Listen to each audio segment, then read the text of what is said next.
Welcome, everyone. I'd like to call this meeting of the Historic Preservation Commission to order at 7:04 p.m. And Marcus, could you please call the roll? Yes. David Hayes, Present. Laura O'Donnell, Present. Dennis Roberts, Here. Trent Shepard, Here. Angela Urban, Present. Andrew Weiss. Here. So we have a quorum, which for us is 4 members presently. So to start in, are there any changes to the agenda? There are not. Okay, thank you. And then the minutes, approval to the minutes from June 3rd. The last time that we had a full meeting was June 3rd. Is there a, Sorry, that's June 7th, I might have. sorry, June 7th, 2023, yeah. Is there a motion to approve? Okay, I can make the motion. Okay, thank you, Dennis. And a second to the motion? I'll second. Thank you. Any corrections or amendments to that? Anything that you spotted? Nope. Not really, but we can just say that during the meeting, the landmarking for the Canaan Baptist Church was achieved. And so now Canaan Baptist Church is a city landmark as of that Hooray. meeting. Excellent. Yeah, thank you for that important note. All members, so we'll vote to approve. All members in favor of approving the minutes, please say yes. Yes. Yes. Anyone opposed, please say no. Hearing none, the minutes are approved as written. Public input section. Is there anyone in the audience who wants to address the Historic Preservation Commission? If so, you will have the microphone for 5 minutes, up to 5 minutes. No one. Okay, thank you. There are no continued public hearings. And to the best of my knowledge, there's no unfinished business. No new public hearings, so we can move to new business, the first order of which is the nomination and election of officers, chair and vice chair. And so the way that this works is that we accept nominations for chair, this comes from the commission, and then elect the chair. Then we do the same for the vice chair. This is done through a voice vote and voice nomination. Raising your hand as we vote and saying yes. And we're following Robert's rules here. There isn't anything in our bylaws that specifies the exact procedure here. So the idea is we collect nominations. Someone can nominate another person, you can nominate yourself, and then the nominee is asked, would you be willing to be considered for this? And once we know the slate, then it's the majority among us gets it. So that if we're going through this in alphabetical order and the first person gets 4 votes, then it's done. That's our crossing of the line. So we'll start, is there anything else on that clarification? Just a point of order. Robert's Rules of Order does not prohibit nomination of oneself, but our past practice has been being nominated by another member. Oh, okay. Right, All and right. that's where maybe working on our bylaws to be more specific and picking things that the commission would like. But Got it. so back in but our normative practice then is you don't nominate yourself. Correct. Okay. Plato would approve of that. So, okay. So we can start with the chair. I would like to nominate Angela Urban to be chair. And for this, do we need a second for the nominations? Yes, because that also Right, okay. goes for back this, to our past practice. But first, we need to ask Angela if she's willing to serve, because if she's not, then we don't need to search for a second. Okay. Would you be willing to serve as chair, Angela? Yes, I would be willing to serve. I'd like to second Angela. And I would like to nominate David Hayes for chair. I would be willing to serve. I'm happy Okay. to help however needed, but I also am happy to nominate Angela for this. And you can be nominated and voted on for multiple offices, and if you happen to be elected for both, then you get to choose which one, and then you know, hope go that back doesn't and happen. re-vote for the Marcus, remaining can we vacancy. vote for more than one person? No, you should Okay. only vote for one. That's where we were talking that for through all. beforehand, and yeah. So I imagine that the nomination needs a second, so I'd like to make the second motion. Thank you very much. Okay, so just making notes here and trying to keep up with things. David nominated Angela, and the second was from Laura? Laura. Okay. And then Trent? Trent nominated David, and the second came from Dennis? Yes. Okay. All right. Anyone else? Like to nominate anyone else? Oh, all right, and you said you were willing? Oh, to serve. yeah, Okay. yeah. Okay, so there being no other nominations, then we proceed to the election, and again, you have one vote. And so, starting in alpha, Could I ask questions?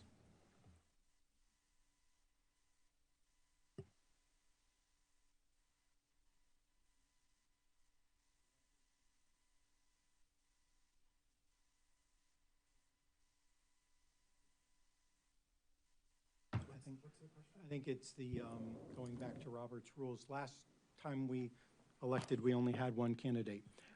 So we may have not set past precedent on electing when there's a contested.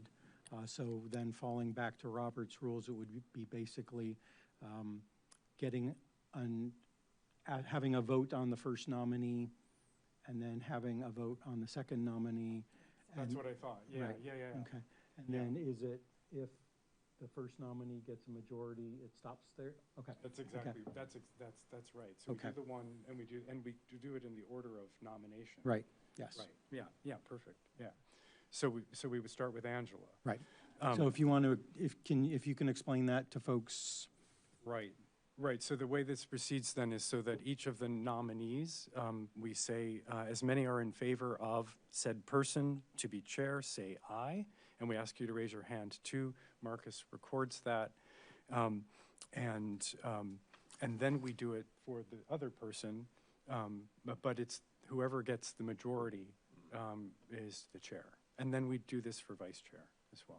And then I'm wondering if I can ask a question of a candidate, I'll call them. Yeah, good idea.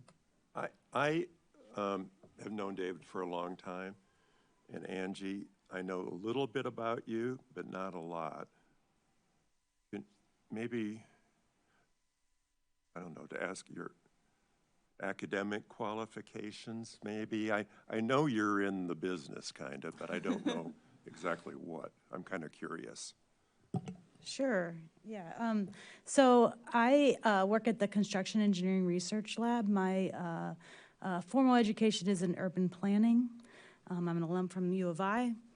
I'm actually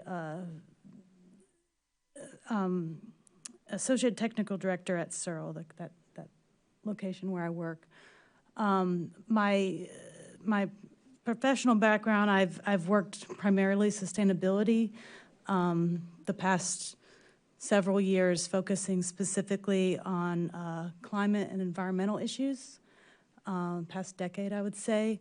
It's less on the preservation side, except that honestly, you know, the reason I went for this, pursued this career, honestly, is because of the preservation inside, how related that is to sustainability.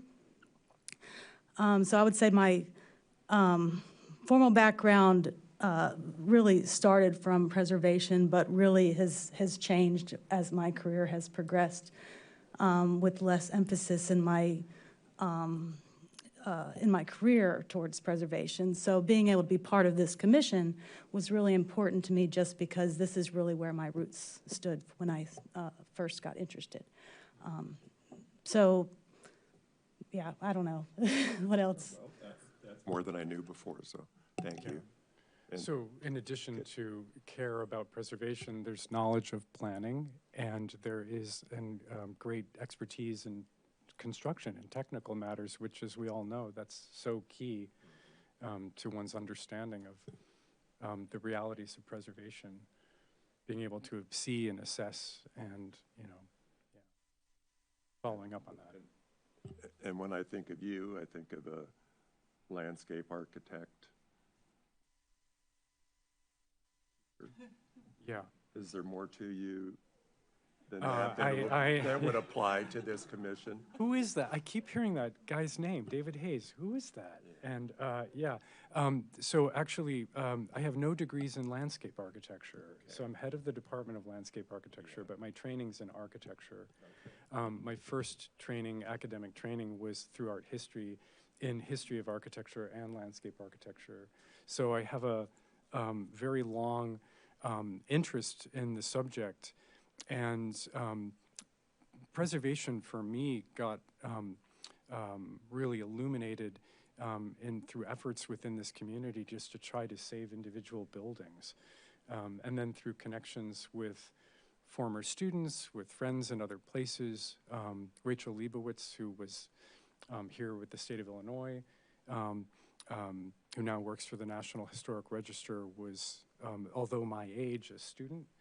And so my sort of passion for becoming involved came from the realities of seeing things demolished that should not have been demolished. So, yeah. That was nice. Okay, so we proceed with the election component. So, and we'll start with Angela. So as many as are in favor of Angela for chair, say aye, and please raise your hand. Aye. Aye. And per the rules, Congratulations. that's it. So I'm pleased to say that Angela, you have been elected chair. Wonderful. Congratulations. Thank you. And now we rinse and repeat for vice chair. So do we have any nominees? I'd like to nominate David Hayes for vice chair. Oh, thank you. Okay. I'll second. And I'd like to nominate Dennis Roberts for vice chair. And I'm going to intervene because I just realized before the second, I should say, yes, I'm willing to do that. So you've nominated Dennis. Are you willing to be vice chair? Yes, I am. Okay. And I would like to second the nomination of Dennis to be vice chair. Thank you. Got that, Marcus? Yeah. No, okay. The first was a nomination for David by Laura. Seconded by Angela. Seconded by Angela, and David is willing. And then I got motion by Trent for Dennis. Yeah. Seconded by whom? By David. By David. Yeah. And Dennis is willing. Okay. Okay. So we proceed in the, First, you have to ask if anybody else wants to be. oh, I'm sorry. Or Were any nominate further anybody else. nominations? No. Okay. All right, we're ready then. So all of those in favor of David Hayes for vice chair, say aye, and raise your hand. Aye. Aye. Aye. Done. Okay. Wow, Robert's rules makes it really It expedient. takes longer to summarize them and write a Yeah, sheet than actually Okay. implement them, I must say. So therefore, the ayes have it, and David Hayes is elected vice chair. So the elections are closed, and officership, thank you. And officership takes place immediately. And that's one of the specifications here, so. Thank you very much. So on to the next item, the monitoring of historic properties. Is there any monitoring to report on existing historic properties by commission members?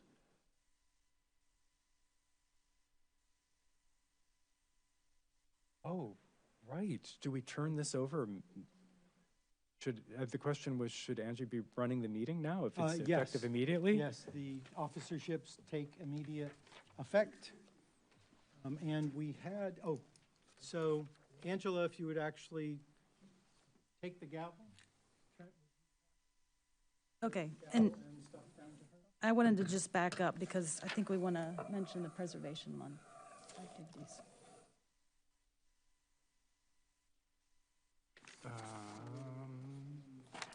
This is, yeah, you're right. This is what Marcus gave me, and that's not in there. So That's please, okay. yeah, so you can correlate that. Okay. Yep. Yeah? Thank you. Okay, All right. excellent. So we do need to follow the order of the agenda. Right, and so just, I wanted to back up because another item under new business that we have is the Historic Preservation Month activities. Yes. And planning for that. So I haven't looked in the script yet, but David pointed out that maybe it's not there, so I'll just go off of what I have. So Mayor Marlin will be issuing a proclamation for May. Oh, are you going to be doing that? Yes. Okay, apologies, And go ahead. so there's a memo in the packet for Historic Preservation Month activities planning. And it briefly goes into the, what Preservation Month is, the month of May, what the city has done in past years for activities during Preservation Month. Last year, the event was really great. We walked people over from the market at the square. Angela led folks over from there and talked about, landmarks and sites on the way over to Buena Vista Court. And then undergraduates from the university took Point of order. people around Buena Vista Court. Point of order, we have to follow the agenda that's in front of us. So we're jumping around, and we're all the way at the beginning. But this is Historic Preservation Month activities planning? How are we all the way down here?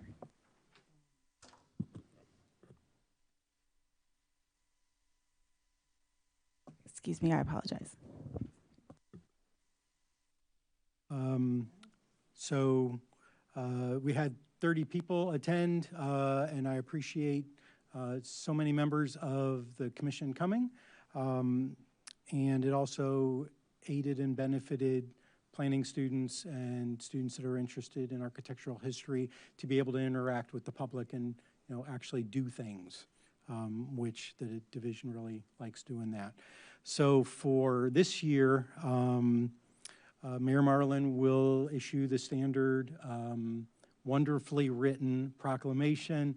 It's going to focus a couple items on, there's a mention in there for the landmark nomination for Canaan Baptist Church last year, and then talking about an open house that has been volunteered to be coordinated by the First United Methodist Church of Urbana, Pastor Bob Freeman, and then Dr. Kate Holliday from the university is helping organize that. And that, again, would follow the same sort of format of walking over from the market at the square on Saturday, May 11th. There aren't as many landmarks to hit because it's an awfully short walk, but our plan is to either go around or through the mall and talk about some history of, the Urbana Lincoln Landmark Hotel and its history with the mall and the city, and then pop out and hit 3 or 4 stops inside the church. And staff and congregants from the church are going to lead that tour, which is another great opportunity to interact with members of the city. Did you put all that together, Marcus? Or did it just fall into your lap? Pastor Freeman has had some interest in, pursuing a local landmark status, and, we're working through those discussions. But during that, he showed me the church, and I'd actually never been in the church. And I've never been in that church. I've So lived here this will be 45 fabulous. years, and, They're yeah. going to have photographs and show things on tablets and stuff. So even for the things that we don't get to walk through and see, they'll be sharing that with us. And then Dr. Holliday we're working on collaborations with her for other things as well. And so she's got some students that are interested in helping, similar to last year. So it's taken a lot of work off staff. And I don't remember if you mentioned this, but Kate Holliday, and the students are putting together a National Register nomination for the church. So Fabulous. That's part of the package, which is really exciting. Okay, that's all I have for that discussion. Certainly, though, anybody who would like to volunteer to help, we're going to be staffing a gratis table at the Market at the Square, thanks to Brian Heaton, the market manager. Like last year, if you want to stand outside for an hour or two and hand out flyers to people and get them to sign up, that'd be great. Or coming along on the tour. Thanks. Yeah, you answered the question I was about to ask. So I think definitely if there's opportunities that we can support, and if the market time is when we can support, then I think we can do that. Great. Thank you. Madam Chair, could you repeat the date of this event? It's not anywhere other than May 11th. Saturday, May 11th. And it'll be following the market, so it'll probably be leaving the market at around 12:15.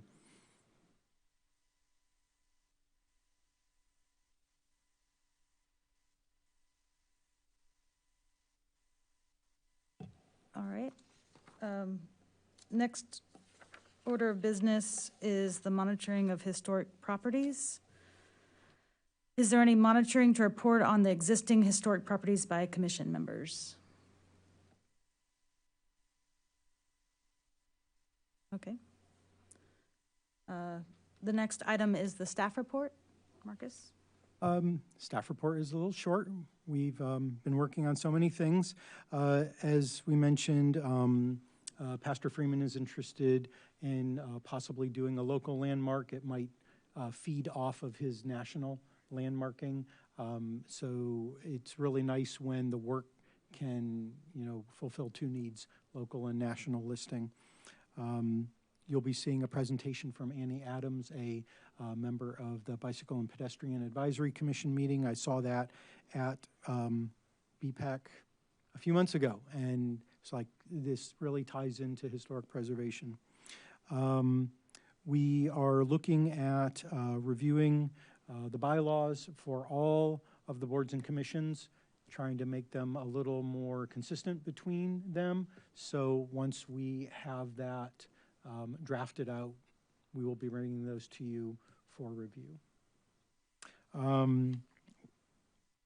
In addition to the open house and walking tour of the United Methodist Church, we're also looking at possibly doing another modern house tour.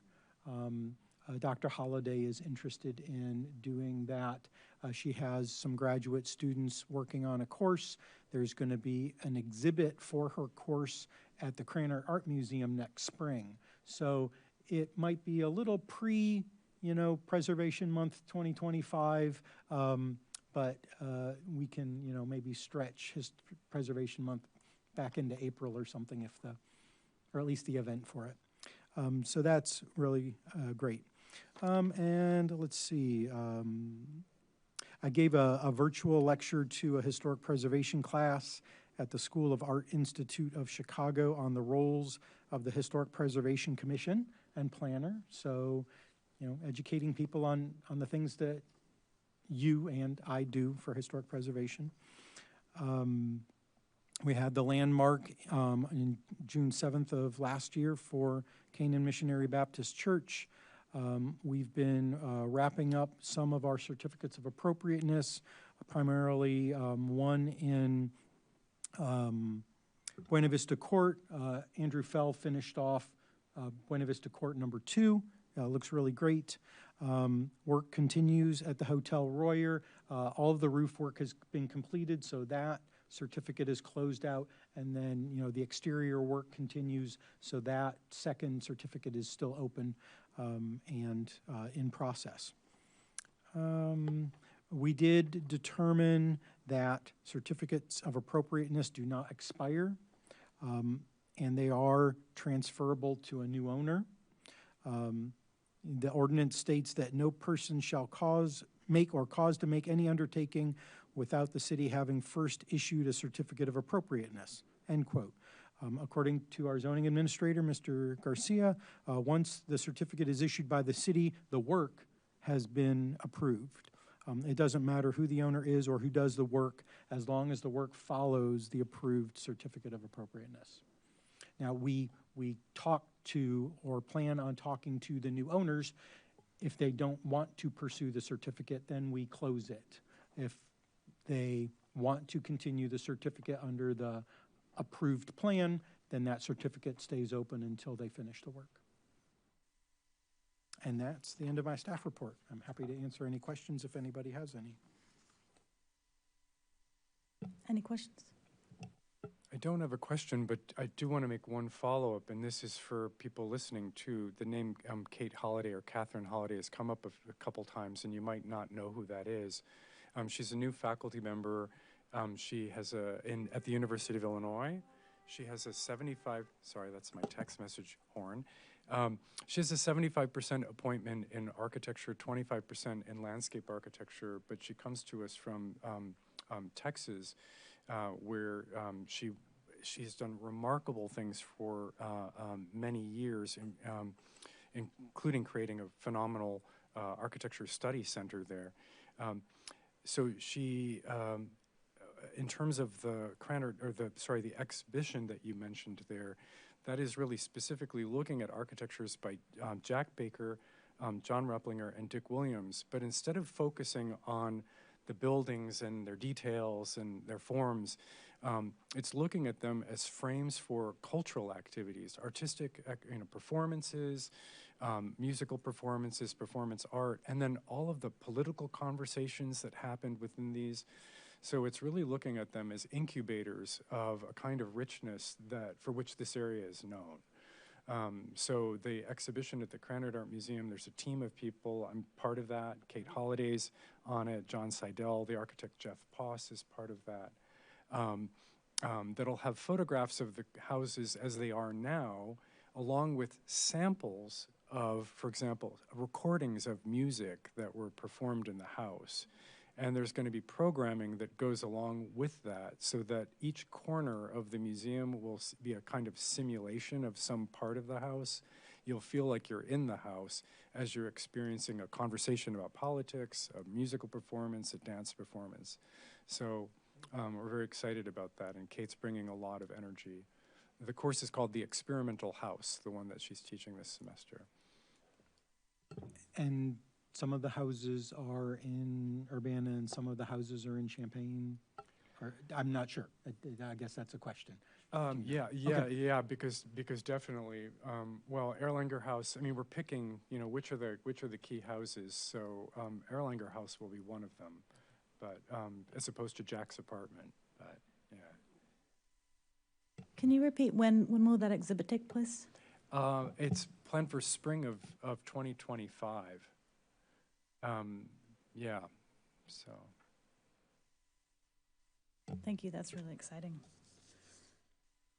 Okay, so moving on to the study session, and looking forward to hearing about the Sage Walking Trail tour preservation. So we welcome Annie Adams, a member of the Urbana Bicycle and Pedestrian Advisory Commission, to give us a presentation on a proposed walking trail.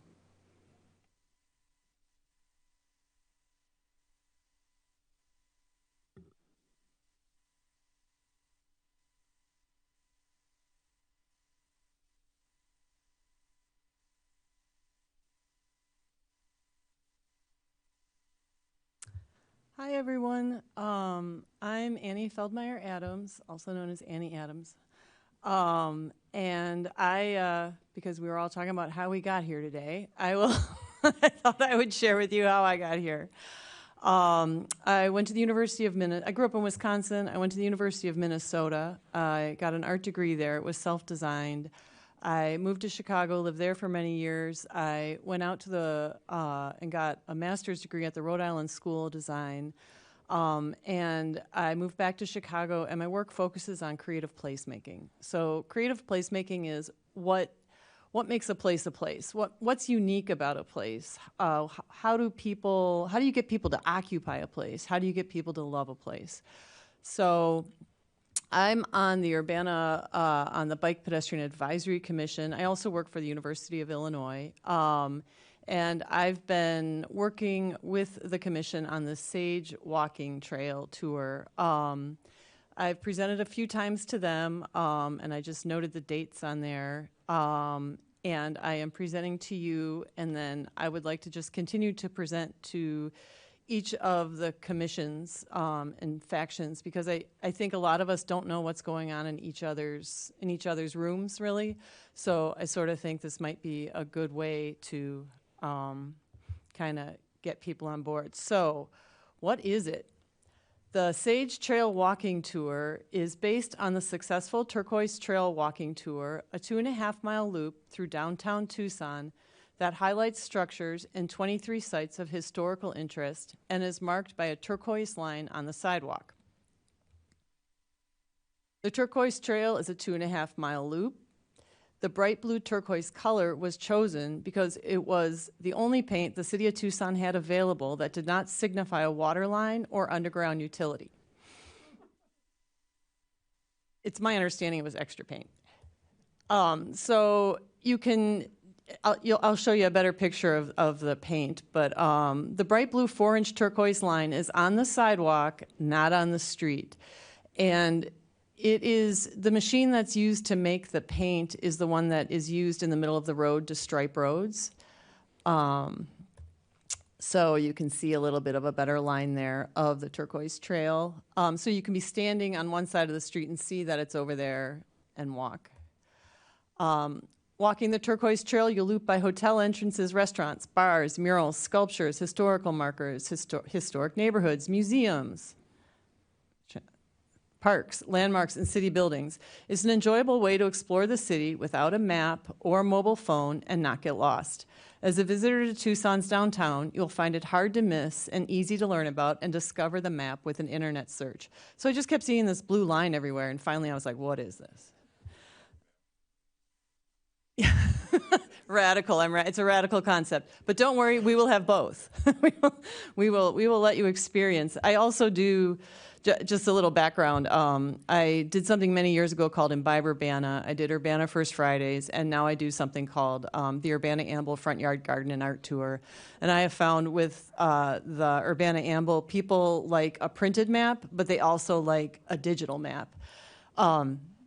So I was like, can't we just do one? I was like, no. I was like, all right. So this is the turquoise. This is actually an older version of the map I prefer. So that's why I'm showing it to you. So this is a picture of their printed map. And then as you can see, there is a turquoise, there's just a turquoise line that runs along the sidewalk. And then you can kind of see in this image, there's a circle with a number 12 on it. And on your map, that would be number 12, and then you'd turn around and you would see this cool sculpture. Could Urbana have a Sage Trail walking tour of downtown? So just to let you know, there's the concept, I'm working with like citizens, and there's a crew of people who are sort of like the brainchild behind all of this. There is a gorgeous 3-mile loop we would love to do that would get us all the way to the university, take you to the Woolly Mammoth, past Breadco, through, well, wait, you cross over at Michigan, you walk down Michigan, you see Carl Park. So that's a gorgeous 3-mile loop, but we're going to start with the downtown and see if we can get this 2-mile loop done. So the 2-mile loop through downtown Urbana would highlight structures and 20-plus sites of cultural interest and is marked by a continuous 4-inch purple line on the sidewalk. The 3-mile loop would be green. I thought the university would have less trouble with green than purple going through their property. If the loop, it was just a thought. If that loop is successful, we could pursue a 3-mile trail, a green loop from downtown to the university. And again, it's a loop, so it's a complete circle. You can start anywhere, you can end anywhere. You're gonna see a map. I made it exactly 2 miles because if there's something I've learned living around engineers, they really like whole numbers. So if I were to tell them it's a 2-mile loop and they went out and walked it and it was 2.5, they would be, Annie, what is your problem? So we can, obviously this is all open to discussion, but I just want you to know that's how the 2 came about. I did a lot of walking. I think I nailed it with the 2 miles. So what will you see on the Sage Trail? Walking the Sage Trail, you will loop by hotel entrances, restaurants, bars, murals, sculptures, historical markers, historic neighborhoods, parks, landmarks, and city buildings. It'd be an enjoyable way to explore the city without a map or a mobile phone. And I think really importantly, it would connect the Urbana Farmers Market to downtown and the Rose Bowl's back porch with live music. Who is our audience for this? Residents new to the city wanting to explore and exercise, visitors to the university looking for a guided walk. I think a lot of us know that people come to Urbana, they have about 48 hours to decide where they're going to live, if they're going to live in Champaign, Urbana, Savoy, Mahomet. This might be a nice way to let them get a feel if this is the type of city they're looking to live in. And tourists interested in historical markers. So partners would be, I'm pretty sure we could get a walking grant from possibly America Walks, but others. My concept would be that the Urbana Free Library would have a PDF of the map. The Urbana Free Library is open, it has bathrooms, it has water, and it has very friendly people.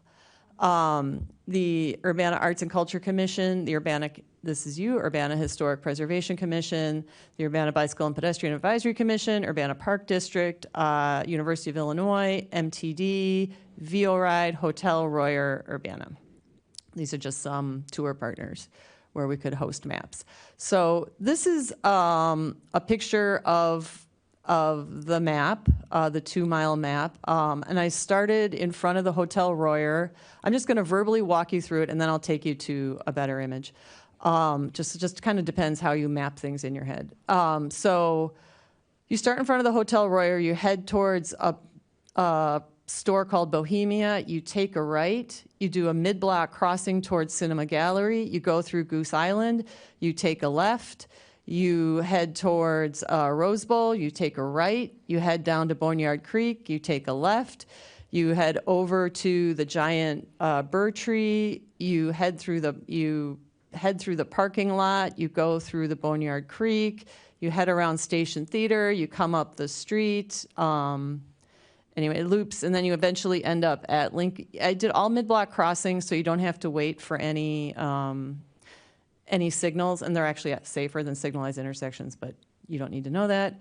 So I did all mid-block crossings, and so you can just keep moving, you don't have to stop. And then it heads over into, it heads you past Lincoln Square Mall. There's actually,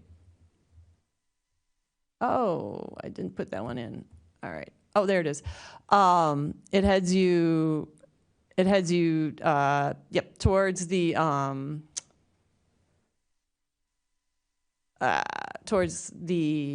courthouse, mid-block crossing.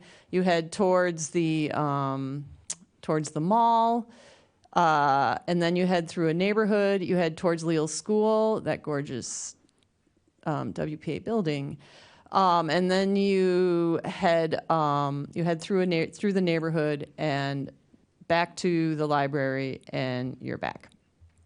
So I believe this is my next slide. If you would like to give me the next slide, that'd be great.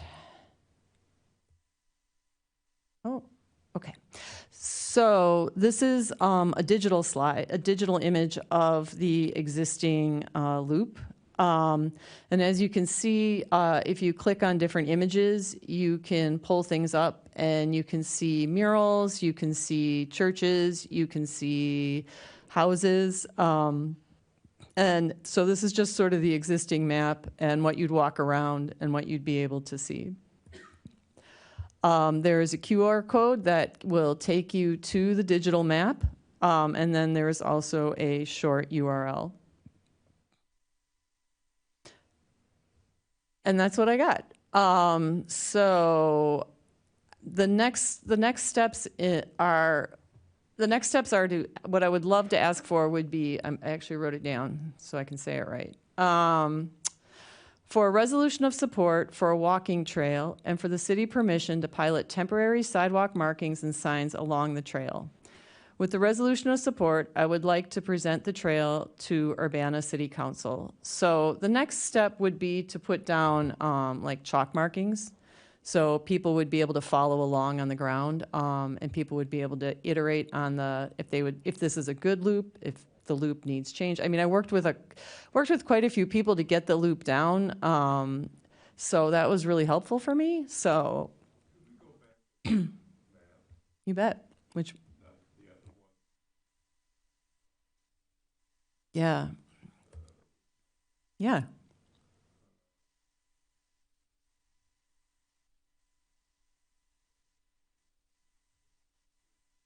Yep. Yeah, it heads down Birch, and the one thing, so obviously being on BPAC, you're like, the sidewalks have to be ADA accessible. So what the city would be in charge of is making sure the streets were ADA accessible, and they would be in charge of the paint. And then I would ask the library to host the map.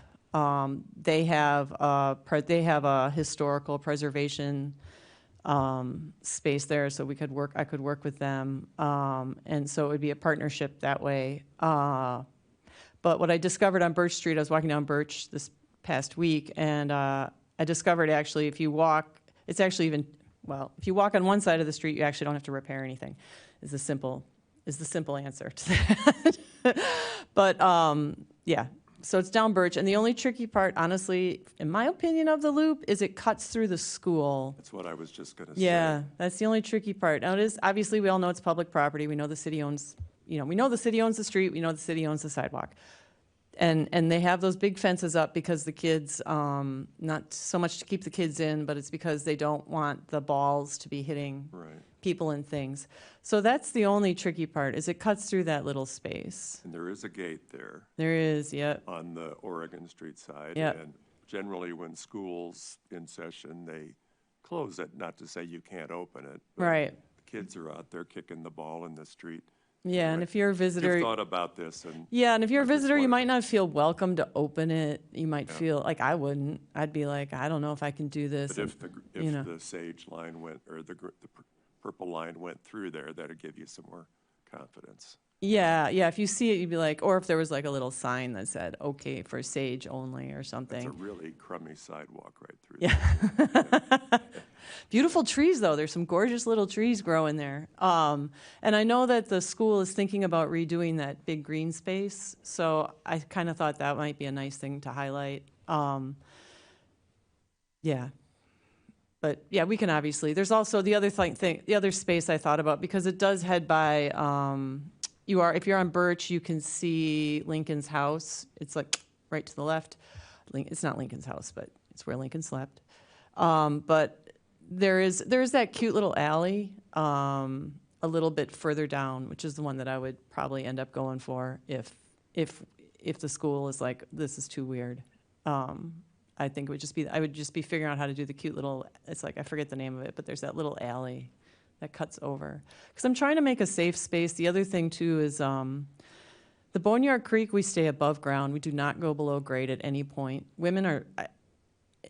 People are just not comfortable going below grade, especially at night. I tried to make it a space that you could do, let's say you came in and, it was 10 o'clock at night and you just, you're staying at the hotel and you're like, can I just go for a walk? And they're like, yeah, just hop out there, just follow that loop. It's super safe, go for it.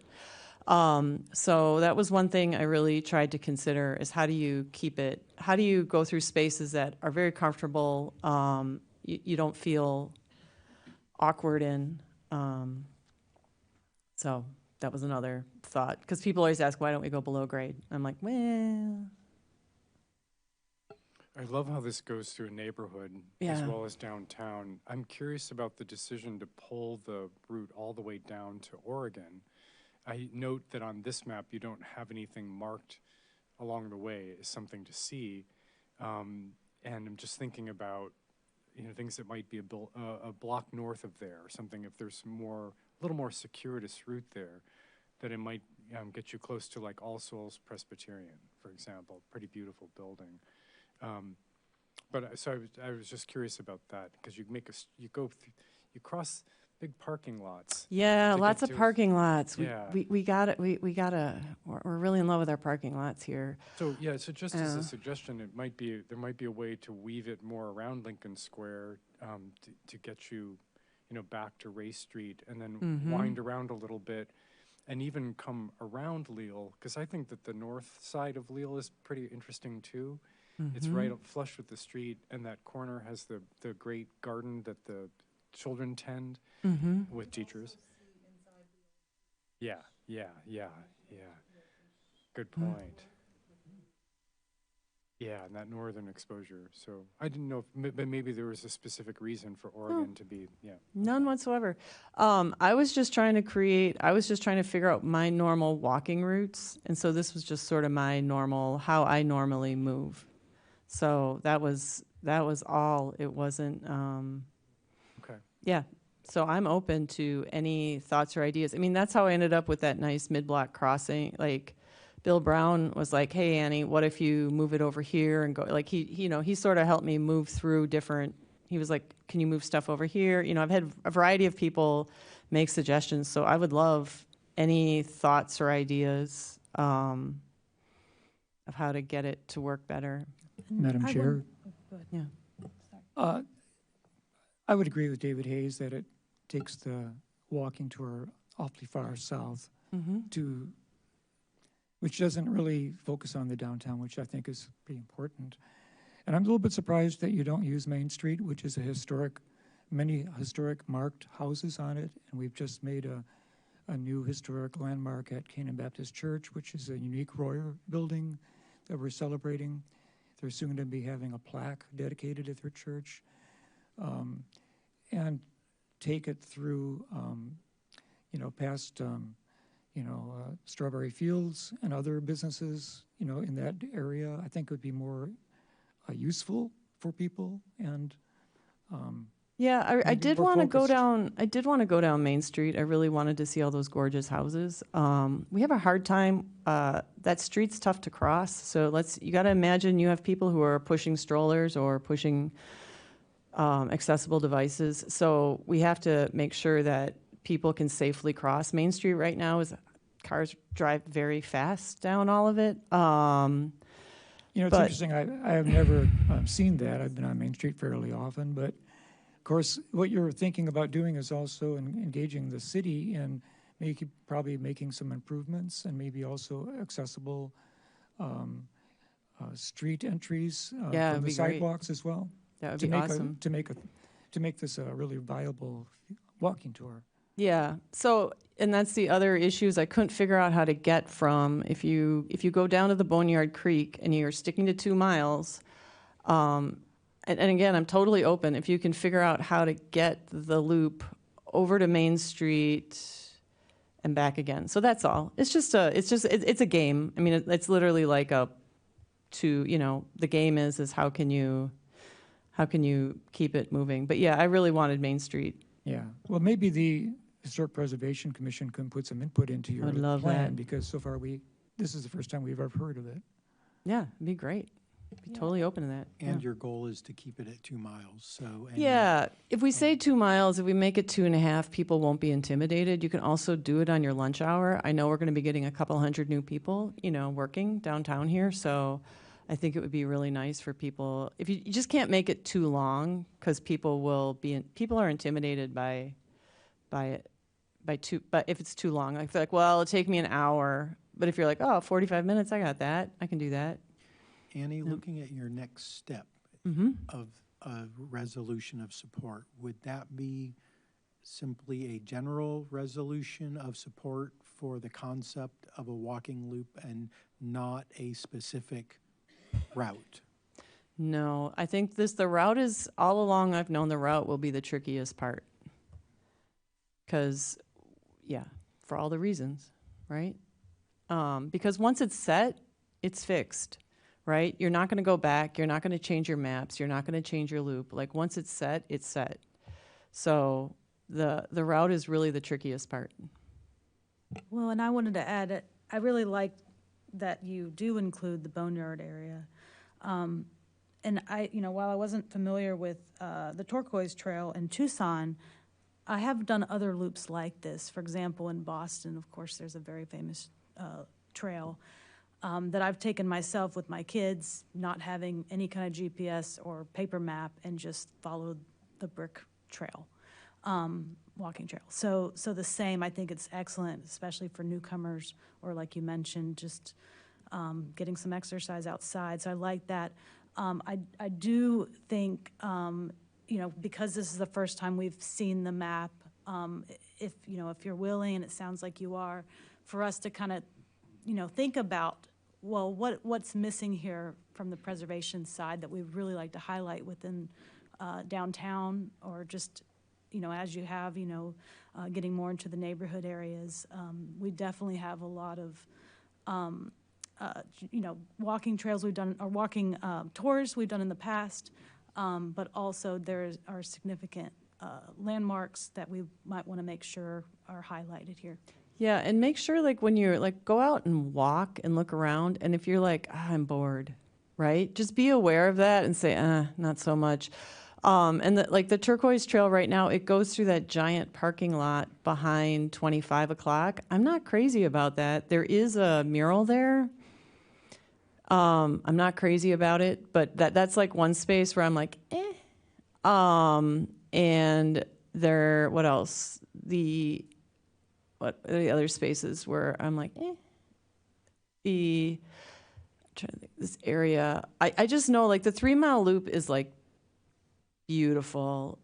It's just pow pow. Like, it's like you just walk it and you're like, oh, okay, I get it. And we can even, like, at some point, people are going to come to you. There's, I always forget the name of the band. There's some band. They have a house. Polyvinyl has a very famous band, and they bought a house, and I keep wanting to call them The Weekend. What is their name? It's Football House. American Club. Football. Thank American goodness, Football. yes.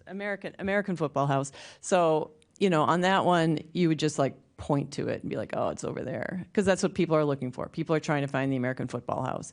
But it doesn't fit into this. It doesn't fit into this space here. It's too far. It's not right. But yeah, I would love if we could figure out how to get just even 2 or 3 of those cute, because I actually do a daily walk. I do a daily walk from where I work, and I go down Main Street.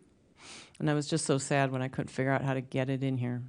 So would the best way to get input, just keeping in compliance with the Open Meetings Act, I think would be simply emailing comments to you, and then we can make sure that you've got, Annie's actually got a board and commission email Could we address. have the drawing of the route distributed by you? Yes. Okay, because all I have is what I'm looking at here. Yeah, it's too hard, And yeah. I've got if you said what the meaning of sage is, I know what it, Oh, yeah, thank you for it asking. went right over my head if you've said I it did not already. say the meaning of sage. Why are we calling it that? Well,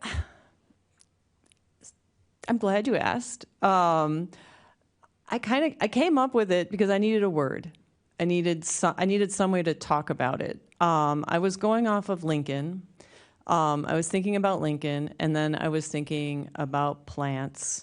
And so in my personal fantasy world, I would love if there was a huge mural on the street in front of the library that was a sage plant with a compass on it.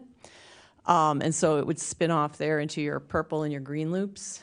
And that's the only reason I had sage. I started thinking about native plant names, and they all were just too long and bumbly.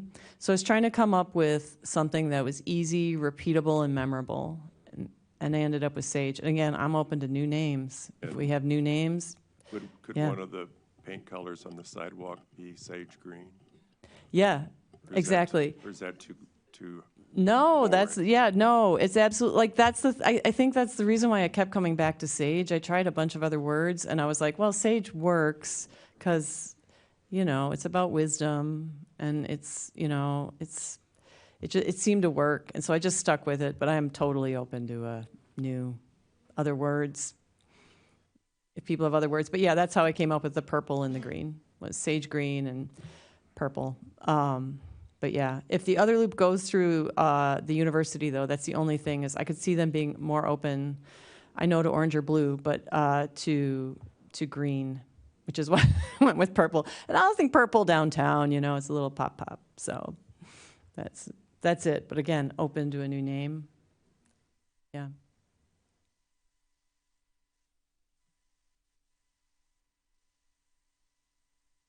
Yeah, maybe, you know, yeah, so I appreciate your comments. Yeah, I really think that it'd be nice to be able to think about this for a little bit. There's, Cool.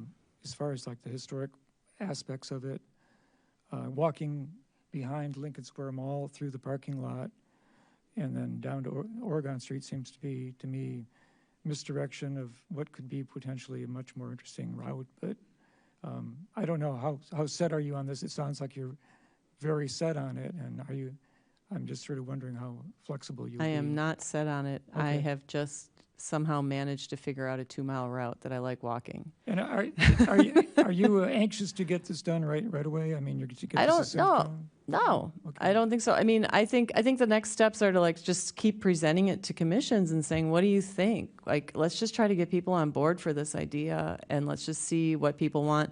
Right, in my dream fantasy world, I would have chalk, I would, you know, go purchase that chalk paint and start putting little like chalk paint stencils on the ground this summer, but I don't know if we're gonna be there. I think it's better for us to really think about a really fun walking loop that you Yeah. enjoy doing, you know, that you find interesting, that has interesting stuff on it, that says, yeah, this is my gorgeous city. This is where I live. Yeah. You know, and I really do support using the Boneyard Creek pathways as much as possible. And maybe you don't know it, maybe people don't know it, but at the corner of Main Street and Springfield, there's the parking lot. The city parking lot goes to the north toward the creek, and there's a triangle in there that had been dedicated years ago as Founders Park, which has never been really developed, but it would be a wonderful chance to, since that's the location of the original Busey log cabin where the city of Urbana was actually chosen as the county seat for the city during an evening soiree at the Busey cabin. I think that even though right now it remains just a triangle of land, it is a city park area, and I think it really it's time to maybe celebrate that a little more deeply on this trail. And also, you know, the Royer plaques that have been established and put up along the Main Street on various buildings of historic value, including the courthouse, the library, and about like 8 others. They should all be accessed on this walking path as well. Yeah, and the other thing that's nice about that triangle park is there's a place for people to sit. So the other thing to think about is make sure to walk people in the shade. As much as right now it's kind of miserable outside, just make sure to put people on the shady side of the street. That's the only, if you're on a street that has that option of sun or shade, just something to think about, because we all know how much it does get warm here. But yeah, that park, I think that park is absolutely delightful. And that's another thing to think about is, I was walking it the other day with someone and she's like, I don't know what I think about this. I go, well, trust me, if it's on the Sage Trail, they're going to fix it up. And she's like, ah. So that's one thing to think about. And that's why, you know. In your visuals, you might want to switch out the Royer Hotel plaque, which has peeled and is being replaced this spring, with one of the plaques along Main Street that is in good shape, and it would be like a nicer presentation. I'll do that. And also make sure when you get the digital one to check out, I think it's a lot of your work that I have put in here. What I've done is I've put short summaries of different spaces. And the concept is by the end of it, if you actually do read these, and they're short and they're tight, and you can send links to people to get more information. But the concept would be that you would get a feel for the city and understand the city history by the time you had done the trail and you'd read all the bits and pieces. So, yeah.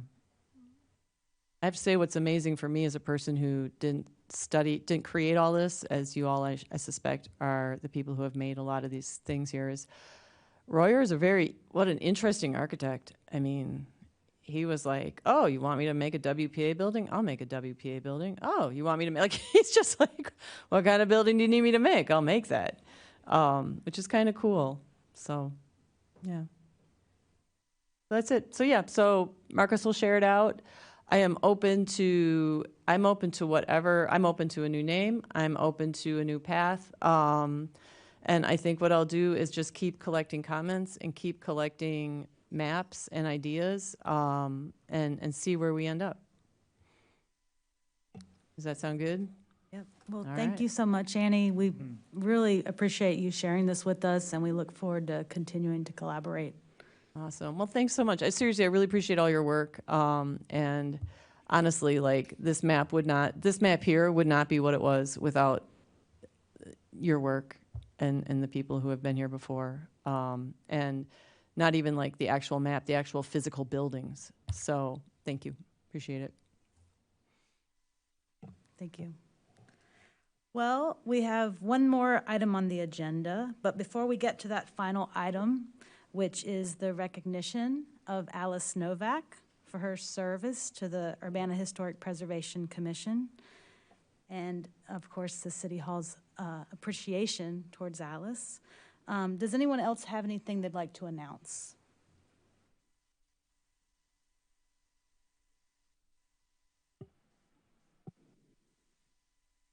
I have a thought going way back to the minutes. When we were approving minutes of the meeting from June of last year, which was a long time to remember things. I wondered if, when the minutes are done, we could just send them out then, not necessarily for approval, but to have a look at them while our memories are fresh. Would that make any sense? I will ask about the protocol for that. I understand,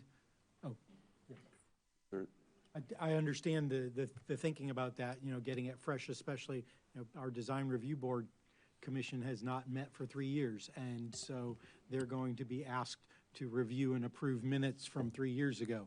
So I can completely understand where you're coming from. We'll have to check and see if that is possible. But thank you for the suggestion. Anything else before our last item? Okay, thank you. Well, Alice, we have so much gratitude that we want to express towards you, and of course, we want to give you an opportunity to come up and speak if you would like to. But before I do that, you know, I just want to express my own appreciation and gratitude. You've been a mentor to me over the past decade, but also, I mean, you know, founder of this commission. I think very few of us would be standing here without you know, your mentorship, your dedication to preservation, the countless surveys. I know even myself as a student I was able to learn and conduct in this city. Just such valuable history that you have brought forth, and so I just want to, you know, from my heart, just thank you for everything, and on behalf of the commission, of City Hall, you know, we thank you for what you've brought to this city, and everything that we have regarding preservation here. So, Marcus, yes. Oh. And if anyone else wants to say anything, please go ahead. Should I talk now? Yep. Well, January 14th, 1999, Alice and I were approved as part of the batch of 7 of the original members of this commission. And it's been an honor to sit next to her and by her and work with her for 25 years. It doesn't seem like that long, but it's been a while. And I'm going to miss her institutional knowledge, her knowledge of building types and styles that sometimes confuses me, her ability to run a meeting even when it gets a little heated. Often when there's this size of audience, there's more going on than showing appreciation.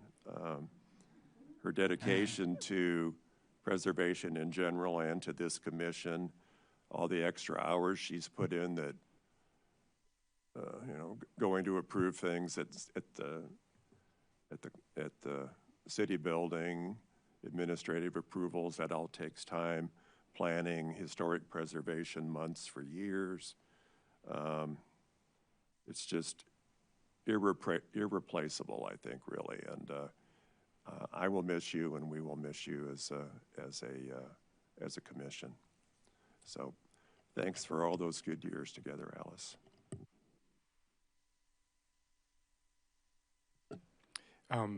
I third the nomination. Alice, I first knew you as somebody who was mentoring students because your office is effectively, well, it's next to our main office. So I saw you in that way, and I heard, stories from others about how inspiring you'd been to them. I appreciated immediately the fact that not only were you teaching people how to write a nomination, how to fill out a form, but you were helping them understand why they were doing that. And that in addition to teaching it, you were practicing. You're engaged. Not everybody does that in the university, right?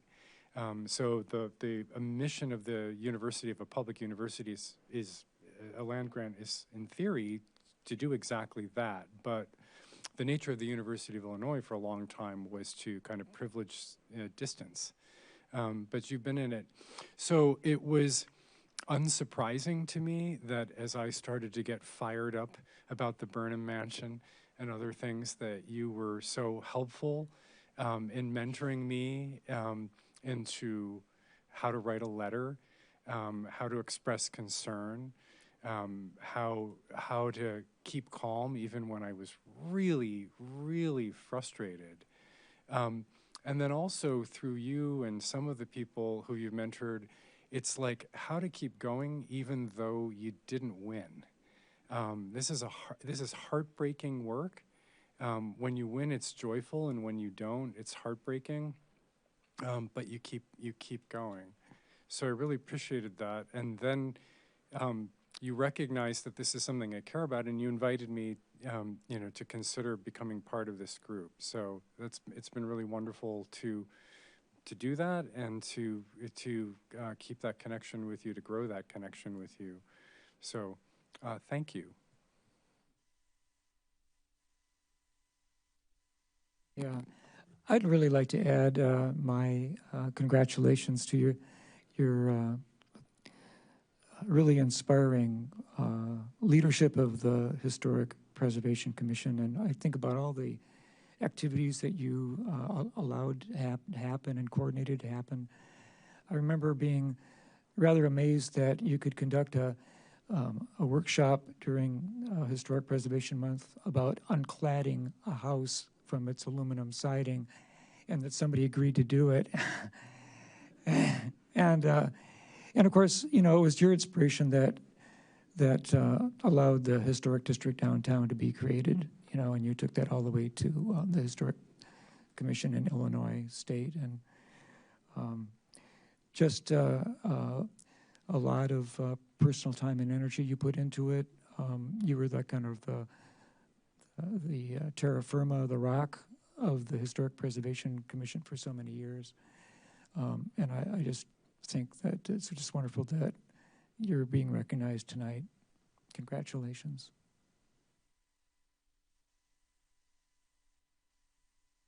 All right, so how should we present this award? Is it okay to come up? Okay.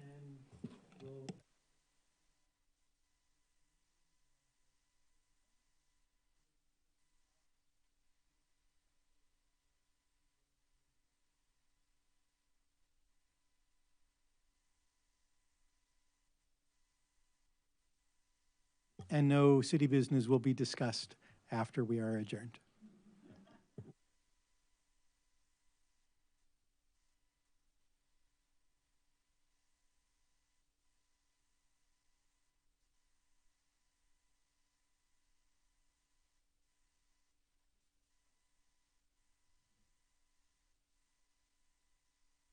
Well, thank you very much. I appreciate all the good wishes on my account. And yes, oh, pardon me.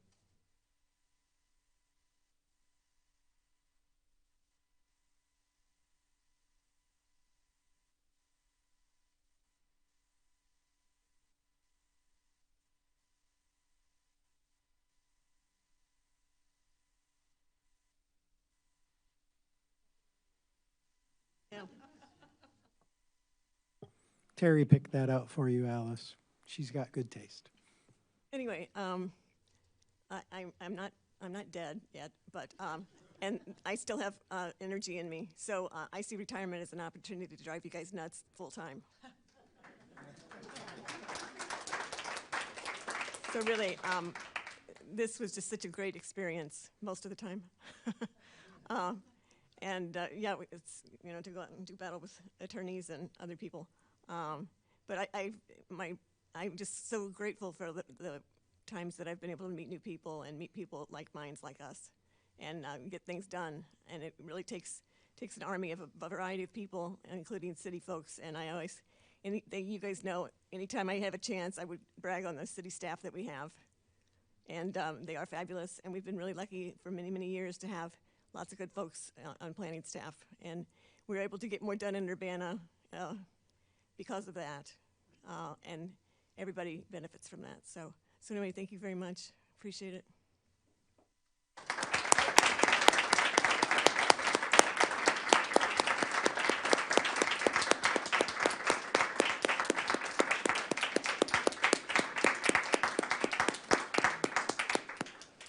Thank you so much, Alice. So we will now adjourn officially the public meeting at, let's see what time it is. 8:15 p.m. We welcome people to stay and celebrate with us and Alice. No business will be discussed after this meeting is adjourned. Thank you for coming.